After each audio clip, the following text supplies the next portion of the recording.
Social Changemakers Podcast. I am your host, Khalilah Denny, and we are here interviewing individuals who are making positive change in our community. Today is no different. Our guest today is none other than Miss Dionne February. It's a pleasure to be here this afternoon. I look forward to being a part of this podcast and to sharing what I'm doing within the community. Yes, awesome. Well, I'm glad you're here. I'm glad you said yes.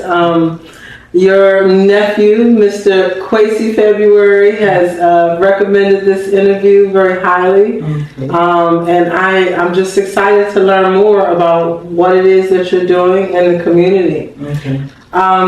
One, I'd like to start off with just sharing your success story. I know that you have founded your own nonprofit. You've also, working in the family business and do a lot of work in the church. And we want to share that with our community today. So I guess the first question I'll ask you is, how would you describe yourself? Who are you, and where do you see your success today? Well, I'm a very community-oriented individual. I love to serve and outreach. First of all, I love God. It's only because of God of where I am today, sitting here.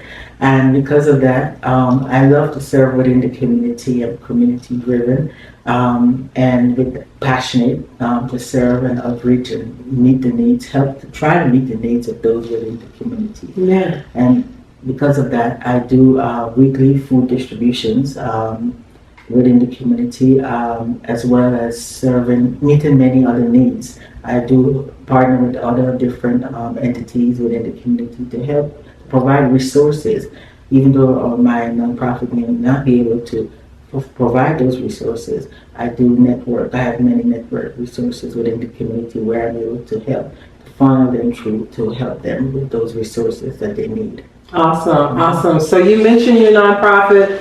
You partner with a lot of other organizations. Let's talk about your nonprofit work first. Mm-hmm. Tell us the name of your organization. It's Hope for Hurting. Hope for Hurting, yes. So where's Hope for Hurting located? It's at 7550 Buchanan Street, Hyattsville, Maryland. Hyattsville, Maryland. Mm-hmm. So who's your population that you serve? It's mainly I would say about 75% Hispanic. So we serve a diverse population, as well as refugees that come through. And mainly because as I mentioned, we do a weekly food distribution where it's about 75% Hispanics that come there, our clientele that we serve, as well as refugees.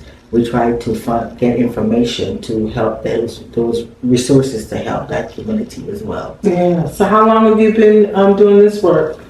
I would say about 7 years doing the outreach. Yeah. And we formed a nonprofit 2 years ago. Oh, okay. So Hope for Hurting. Hope for Hurting has been around for 2 years. Yes. You formed that with the understanding of, okay, there's a missing link here, mm-hmm. right, in the community. Excuse me, and you wanted to give back, help the refugees, help those that have a need. Because even though we do the weekly food distribution, many times they may say, as they come to receive the food, they're often asking us, is there any rental assistance? Do you know where we can get help for rental assistance? Mm-hmm. Or the other emergency assistance help that they may need? So those are oftentimes we hear those questions. So we decided, how can we assist them or channel them or where they can get those resources? Yes. So let's talk about that. Mm-hmm. One of the key components of this podcast, Social Changemakers, is to highlight partnerships, how partnerships work together for good for organizations, how we come together as nonprofits, how we come together with different similar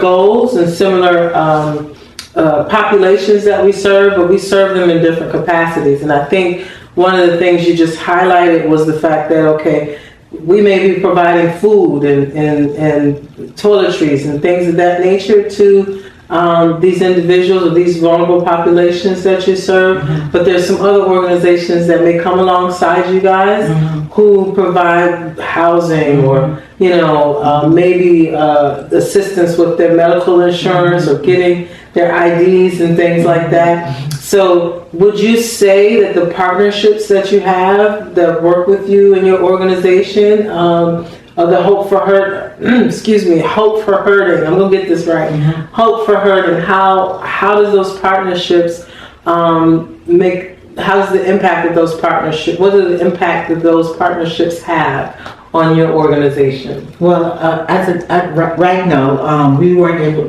able to, or I should say, we weren't able to get grants as we were hoping to. But because, for example, Prince George's County does have they opened back up their rental assistance program. So a lot of what we received was rental assistance. So we were able to channel a lot of the calls that we received to the rental assistance. It's still a criteria to get assistance there. We were able, as they come in, we were still able to channel them. There are other nonprofits that do have some funding left within for rental assistance, and we do our aware of those. So we do channel them to there to see if they'll be eligible to receive that assistance.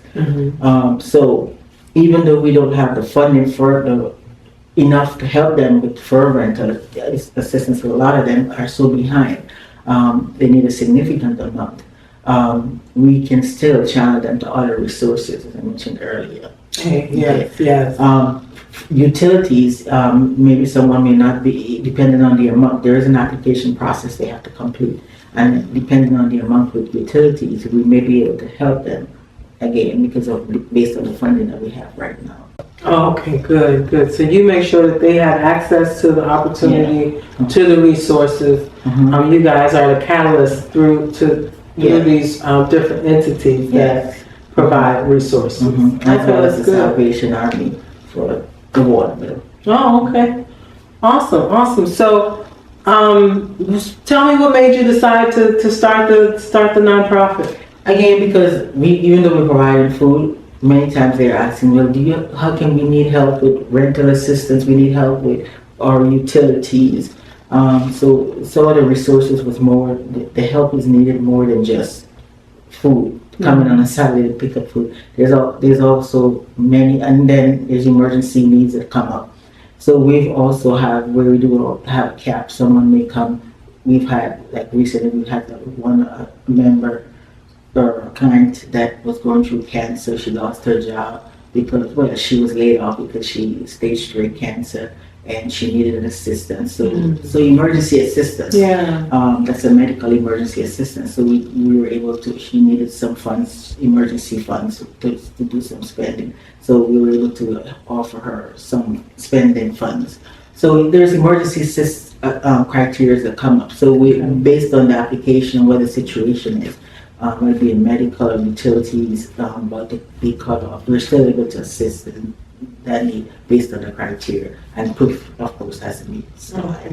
Well, it sounds like to me that you have a heart to serve. You probably noticed that there was a gap in services, and you decided to step up and see if you can provide, a bridge to that gap right there, right? Yes. So I'm happy to hear that that there is a resource in our community, someone like yourself who decided to ensure that these individuals who are not only experiencing hunger, who may be experiencing some issues with housing or issues with, just lack of finances. You guys are helping them fill those voids, correct? Yes. And also, we also want to see how we can also empower. So we did like our home buying seminar, and we're looking to do more empowerment seminars. So even though you go through these hardships or situations, difficult situations, there are ways to empower you, how you can come out of them so you won't have to continue to go through them. So those are empowerment seminars are what we're working on, so we can help them to be empowered. We partner with Ebenezer Church of God. They do Easter giveaway, so we do partner with that to toiletries. We provide toiletries. We partner with that. They also do a Christmas giveaway a large Christmas giveaway. We partnered with them to do toys. I think last year we partnered and gave over 200 toys to the kids, and they did serve over 500 kids within the community. Wow, that's beautiful. Yes. So Ebenezer Church of God, where is it located?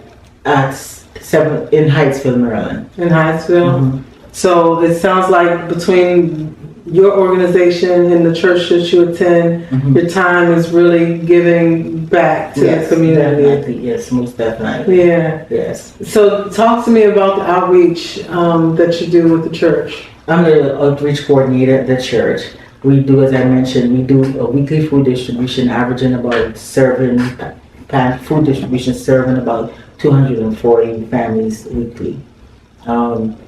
During the COVID, we were averaging about probably 700 families weekly.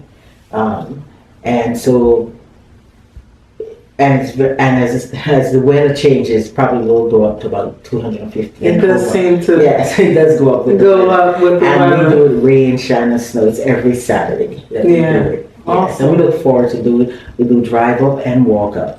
And they look forward to coming and look as soon. I'm usually there as early as 7 a.m. and the cars are usually in line. Walk-ups are usually in line waiting to be served. Yeah. We do partner with the Capital Area Food Bank, so a local food bank, as well as with Celestial Manna, partners with Whole Foods.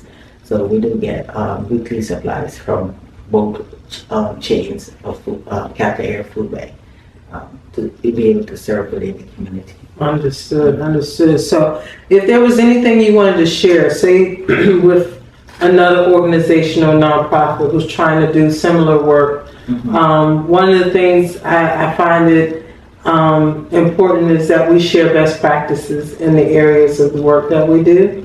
So if you want to talk to us about where you found success in the work that you're doing, maybe you could share a little bit about that. I think networking is key, because as a result of us networking is where we are today. Especially during the COVID time, we were able to network apart. As a result of us networking, we were able to reach out and be able, because when we first started, we were only serving about 50 to 75 families, and we grew during the COVID pandemic, serving families because of the food, what was happening with food, the need for food. And the networking is what made us be able to receive more food, so that we can able to serve the general clientele that was coming to us on Saturday. So I believe the networking is such an important factor when you're out there outreaching and having a nonprofit. Our local council members who were very involved, our county executives, also Brooks, her office, not necessarily directly her, but her office, the team, they were very involved, and other nonprofits were very involved, each other, helping each other. So I just think that's so important. That's an important factor. Well, I'm glad you say that, because that I truly do believe is the secret sauce to nonprofits. I think that it's very important that that as we're networking, we're making, long-term partnerships. We are finding individuals who one can possibly fund the work that we're doing. That too, So we're keeping individuals like our county elected officials always in the forefront of the conversations that when we're going out to events. I know for me at the Denny House, our county exec is a help for us as well. I know a lot of times when people think about it, Angela also Brooks, this is her, I don't know how many years she's been in office, but she has been a great help to the nonprofit sector. Her budget just came out. I just went to the budget hearing myself to hear for 2025. It just came out. And it is, it doesn't surprise me that they're still making sure that the needs of the organizations that support the work that they do are being met. So you mentioned earlier that it's been hard to get funding. And at Denny's Consulting, one of the supports that we provide is help you design your fundraising strategies, because grants don't always come, but when you network and you have partners who can fill the void in certain areas, it allows for your impact to just grow, right? So when you have partners like the county exec, when you have other partners for organizations in the community, like your local church that you serve with, partnering with you to help you with the impact that you have, I think it's vital. Networking. What are some points that you would have to give as it relates to networking, and when you're out in the community and you're having these events? How would you approach, or how would you share with others to approach the networking environment? Well, when I mean networking, for example, we've networked as a result of us networking. Kaiser Permanente has been one of a big sponsor for us. Maryland Physicians Care, because of us networking, reaching out, and they come a partner with us as well as provide free health screens as a result of us networking and reaching out to them. So I think that's what I mean when I say it's important to network. Yeah. As a result of us networking, had we not network with them and reach out to them, that would not have happened. So where did you meet Kaiser? During COVID, we reached out. We were networking. Gotcha. Yes. Okay, so the understanding that you have is like to sometimes you have to make calls. Sometimes we think that the people we need and the resources we need are gonna fall in our lap, and it don't happen that way. Right. So we actually have to make some efforts, take some time. Come up with a list of organizations that possibly could benefit the work that we're doing, and then reach out to those organizations, making sometimes cold calls and nurturing a relationship, and then being able to say, hey, call on those individuals when you actually need something. Okay, well, I love that. I love that idea. So with what we've been discussing, we've really been just talking about how important it is to network. It is important to make sure that you have a number of individuals from different walks of life in your Rolodex to increase your nonprofit success, right? Is there any other tips that you have that you'd like to share with the nonprofits who are they're just getting started, they're only a couple years old, and they're seeing that, they need to diversify their funding? Are there any tips that you have that you want to share that you guys have found successful? Don't give up. Don't give up. Yes, that's right. Yes, because sometimes it can seem very difficult, as I mentioned earlier, with the funding and with the resources that you receive to keep your organization going. That is so true, and I've heard it from other nonprofit organization presidents. But don't give up. Like you said, sometimes you have to do. Like you said, networking, and sometimes you have to do. Maybe you have to. I've heard how others said to me, maybe you have to do bake sales. They were joke, but maybe so you have to do different other things to help you keep going. Yeah. Yes. Well, one of the things that we've decided to do, and we've had some success in it, is we throw events. We have fundraising events. Yes. And those events have, really helped us in times where we were, struggling a bit financially. And also throwing those events allowed us to meet new people. We kind of understand who our donor base is. It's helped us grow our individual donors, as well as gain some sponsorships from organizations. So if I had to give any tips on best practices when it comes to the newer nonprofits, like you said, don't give up. And then the other thing is you have to diversify your funding streams. You can't just depend on grants and grants alone, or you can't just depend on donations from individuals alone. There needs to be some strategy behind how you receive your funding. Contracts with the government, your local government, the state or the federal, private organizational contracts. That has what has kept us going forward.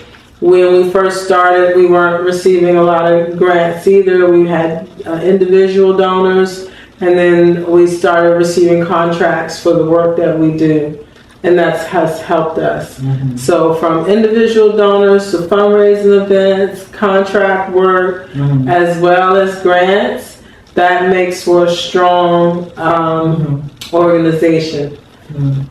So I know we have talked a little bit about your success and the work that you're doing. Do you want to share with us about what experiences along the way have made you who you are? I know for me, the reason why I do the work that I do is because of my upbringing, my experience in foster care and serving individuals in the community is the way I give back to help those in need because of what has happened to me in the past. So did you want to share anything about your past or maybe your upbringing that may shine some light as to why you do the work that you do today? I mean, for me, it's just that I found the Lord, where the Lord has brought me from, what He's doing in my life. He's just serving Him. I love God, and I just have a heart of serving, and I love to help people. I think that's I just love. But where's that born from? Is that something you woke up with? I went through severe surgery, brain surgery. Mm. I was on my way to work.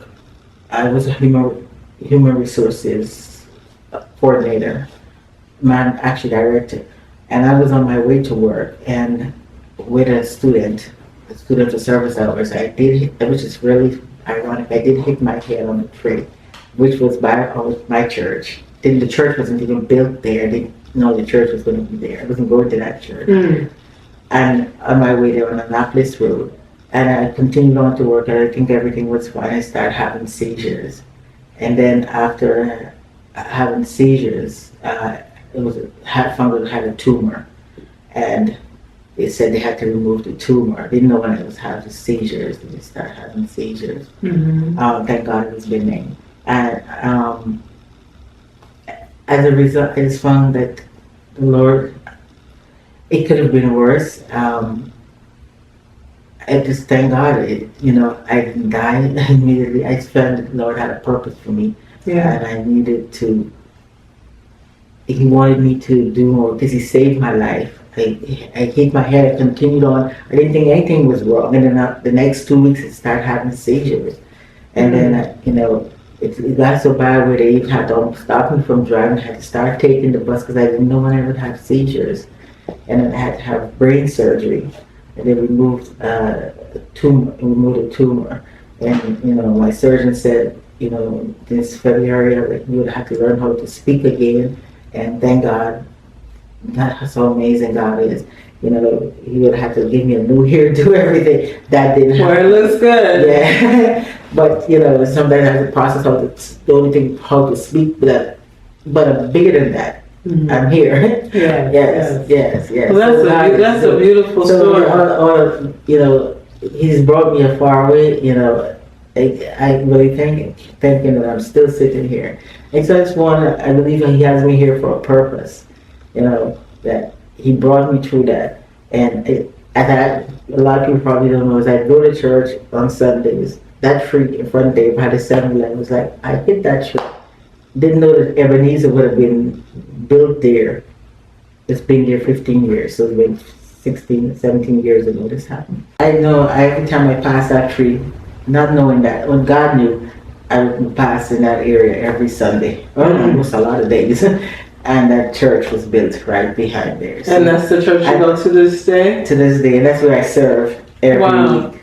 So he saved my life, with not knowing that it's just a bump to my head, that such a drastic surgery, not knowing that the surgeon said, your head, your brain, and your heart, 2 serious surgeries. So you almost have to learn how to speak again. I know, when I heard you say that, I'm like, there's no remnant of it. So God has really brought you a long way. Yeah. So I had the passion of serving, but the Lord just really is molding me. Then I went to Bible school. I really got even more serious. It's like, yes, Lord, I'm really going to just focus in. So you said this happened 16 years ago. How about the church? I'm just looking at the church. The church has been there 15 years. Okay. And it probably happened about 4 years before the church got there. Do you remember what year it was? So we're in 2024. Yeah. Okay. About 16 years, 18 years ago. Gotcha. So are you from this area? Were you born here? No, I was born in Georgetown, Guyana. In Guyana? I came here in 86. Okay. Yes. So tell me more about that story. I came here in 86 and I went to high school here. I went to Montrose Christian School. Okay. Yeah. And then I graduated from there, went to Montgomery College. Yeah. Okay. Yes. All right, so you've been in this area for a long time, yeah. Yeah. I spent most of my life here. I do have one son. He's a doctor. Okay. Dr. Darnell Gordon. He's a doctor in emergency room. Oh, awesome. Yes. Awesome. Okay. Well, I'm so grateful that, God chose to save your life. So you can save the lives of others with the work that you're doing, It is important to find your passion in the work that you do. It is important to me that young people find ways to give back to the community. So if someone wanted to come and serve and give back and volunteer with your organization, share it with us how they could find hope for the hurting. They can find hopeforhurting.org, www.hopeforhurting.org. They can email me, dfebruary@hopeforhurting.org. Yes. Okay. So you also said that you support there's a family business that you support? Yes, we have a family business. We've had it over 40 years. It's at 4th Street Market. That's a convenience store. It's a convenience store that has pretty much anything you want, you can find in there. Okay. Awesome. Yes, except cooked food. No cooked food. Okay. It's like I would say it's a mini Walmart. Oh wow. Okay. and tell me the name of it again. It's called 4th Street Market. 4th Street Market is the name of it. It's in Butternut Northwest, Washington D.C. Awesome. So you guys go check it out. Support your Black-owned businesses in the community. Yeah. So what kind of work do you do there? I help manage it. My parents is a family generation business, and so we open from Mondays through Saturdays. We're near Coolidge High School, so we're very busy. A lot of students that come there from Coolidge before and after school. Very heavy traffic flow of students. Okay. So we're usually very busy. Yes. Do you guys hire the students from the school to help in the grocery store? No, we've never done that? Yeah. Okay. Only family only. Okay. Yeah, keep it in the family. I got you. Understood. We still have a lot of kids within our family. Yeah. Well, that's the way I think we give, to the younger generation, right? I want to make sure that my kids are able to grow up and work in the business and learn the same work ethic that I have, and take that, as they get older, and hopefully do something with it for themselves. Yeah. But a lot of them will come there in the morning. We have to minister and speak to a lot of them. Oh, yeah. But I've seen a lot of them have done really successful. A lot of them have came back. Been there 40 years. A lot of them graduated, came back, done really successful. So Yeah. Yes, it's great to see Black students from college do very well. Yeah. Well, that's amazing. Yeah. So is there anything else you'd like to share? Some topic I didn't touch on, or anything on your heart you want to share with the community? I think you've covered. We've covered it all? Oh, okay. Well, I'm just so grateful that you decided to come and share your story here on the Social Changemakers Podcast. You are a social change maker. The fact that you have you serve pretty much sound like every day when you're giving your time away to your church and to your family business, as well as to your nonprofit. And the work that you're doing is so very important, because there's so many different refugees and other vulnerable populations who are out here, who are hungry, who are hurting, and who are in need of support. And the work that you and I do today is definitely something that's needed in the community. So once again, thank you so much for joining us. Is there anything else you want to share with us? Well, yes, we do have our Easter community giveaway, which we do partner with the church as well.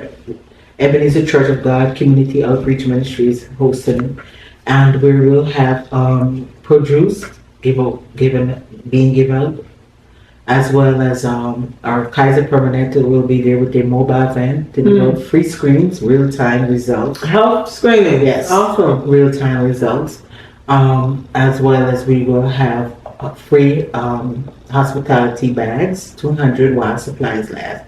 As well as we will have our stand up and deliver. You probably heard of the stand up and deliver program. Yes, we have. Our county executive also wrote, that was her vision during the COVID. Well, we are one of the partners that will be receiving again. And so we will receive 500 package for families of 4 from a local restaurant. And so we will have those to give out. Awesome. So when is this event again? That will be March 30th, and that will be from 9:30 until noon while supplies last. And this is happening at the church? This is happening at the church. Yes, that's Ebenezer Church of God, Ebenezer Church of God, 7550 Big Cannon Street, of Hyattsville, Maryland, and it's while supplies last. Walk up. We also will have our Easter bunnies. Easter, we're giving away Easter eggs, candies, so bring the kids. Awesome. A nice wholesome family event. Yes. August 12th, we normally have our annual back to school health fair. That's an ongoing event. We've been having it every year. And we have over 30 major health fair vendors that come out, as well as we give out over 1,500 back to school supplies, backpacks, and books, supplies. Yeah. Yes. Awesome. So if you have one word of wisdom you want to leave our nonprofit leaders or future nonprofit leaders with, what would it be?